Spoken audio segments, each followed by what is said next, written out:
Hi, this is Anna, and welcome to the Anime Profiler. Just so you know, I am actually reading a real script for this, but today we are going to be talking about Amira from the anime Rage of Bahamut.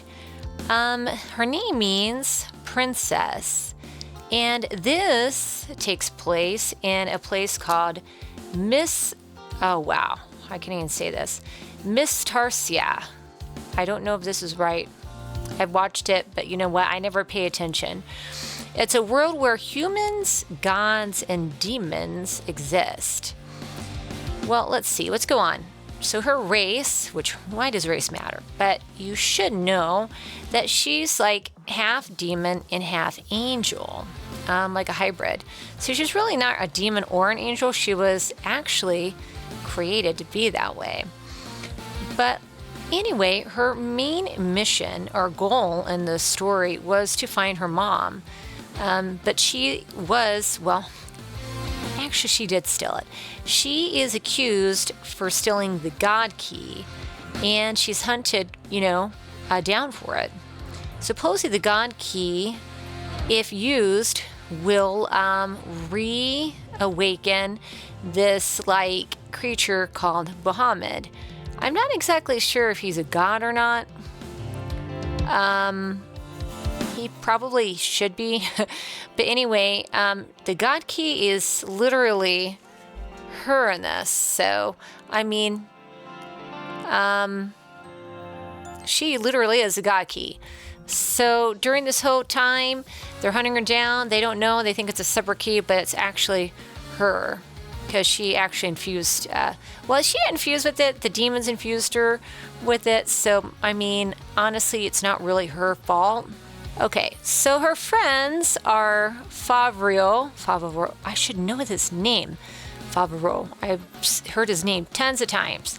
Favreau Leon and his, they're not really friends, but his rival, Kaiser Lidford. And they're both kind of like, I'm not going to say they're demon hunters, but they're kind of like monster hunters. So they go around, that's what they are, bounty hunters. There I go. So they actually go around collecting bounties for usually monsters, but it could be humans, anyone. Anything they can get money from, I guess. But Kaiser, in his own right, is a knight. His father was a knight. And after his father died and after Favreau's dad died, they kind of blamed each other because they thought that their fathers slayed each other. And that was really not the truth. Later on, they found out that it was actually demons that did it.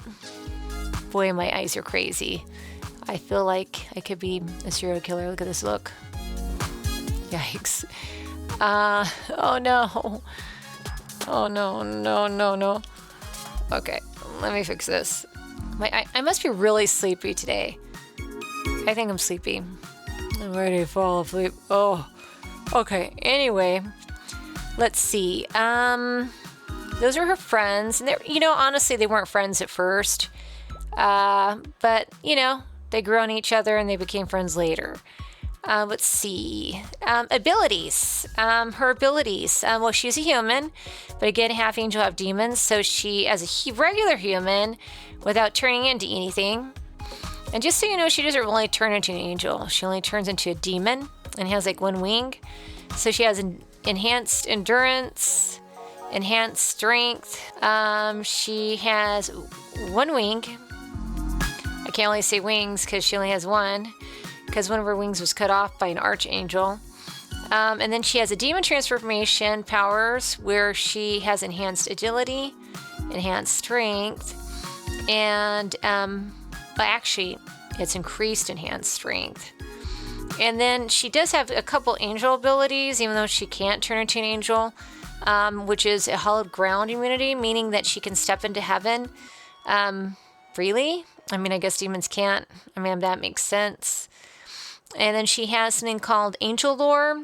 When she gained the God Key, she knows more about angels, I guess, than demons do, which is probably not good. But again, after she became the God Key, it's not like she hung out with the demons and that, so they don't really know much. all they wanted to do was awaken Bahamut. That was the whole thing behind it. Let's see. She also has an anti-demonic spell immunity, which is like an anti-demon spell, which, you know, it doesn't really affect her, which is cool. But the weaknesses she has is that archangels such as Michael, you know, can hurt her. And poison, of course. Poison, that always gets, yeah. So let's see. We went through abilities. Now let's go to her height. There's not a lot on her height. It was really hard to find that. But we're going to be saying about 165 centimeters for that. Believe it or not, she's only 5. Yeah, I know. She looks like a teen. Well, maybe a young adult, you know. But she's only 5 because when they did this to her, she was still like a kid. So she didn't really get to do much. So that's why she acted kind of childish and had tantrums and that stuff all the time. That was really something I didn't know and kind of was weird. Her favorite things are probably just food. She loves to eat. She always ate everybody. And alcohol, she really shouldn't be having at 5. Of course, they didn't know her age. But she could, if she did have it, she could, you know, do a lot of alcohol. Let's see. Her favorite activities? Well, probably being friends, making friends. I mean, since she didn't really have parents, having a friend was like, you know, something she really enjoyed. Well, when she made them anyway. Character traits. She was childish, again, because she was a kid. She always caused a ruckus, so she got in trouble a lot. Happy. She was happy and playful and energetic when she was like, you know, not depressed about not being with her mom.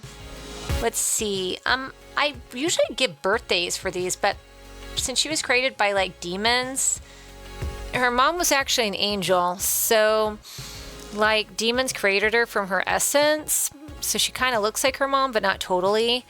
At the very end of the first season, she actually kind of got to see a little bit of her mom, but I don't think it was really her mom.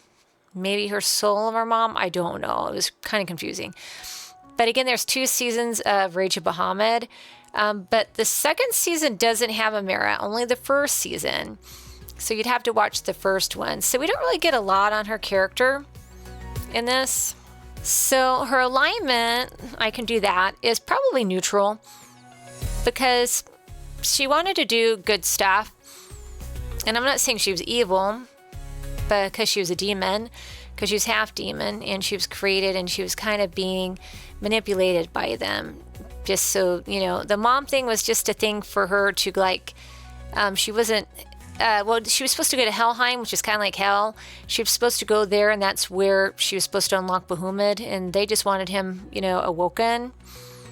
So that was just, they told her that, you know, her mom was alive and that, so she'd come back. I don't know exactly how she was like separated, but maybe she stole the God Key, and after that, they wanted her to come back. So that's a story they told her. Why do I like the character of Amira in Rage of Bahamut? I think even though she was young, I mean, it's really hard for young people to like want to help people. I mean, I'm not saying they don't, but I mean, most of the time, most kids, adults are pretty like selfish. But I like it how she like dedicated herself, and she's really self-sacrificial on this. I mean, if you watch it, maybe you will agree. I'm not really sure, so I don't know.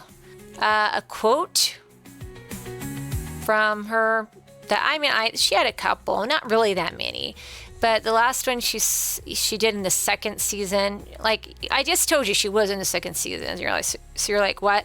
But she kind of is in the second season, just at the very end of it, and she tells another girl called Nina, leaves her a message from Bahamut, because Bahamut was like awoken again. Like, how many times do they have to awaken this, like, dude?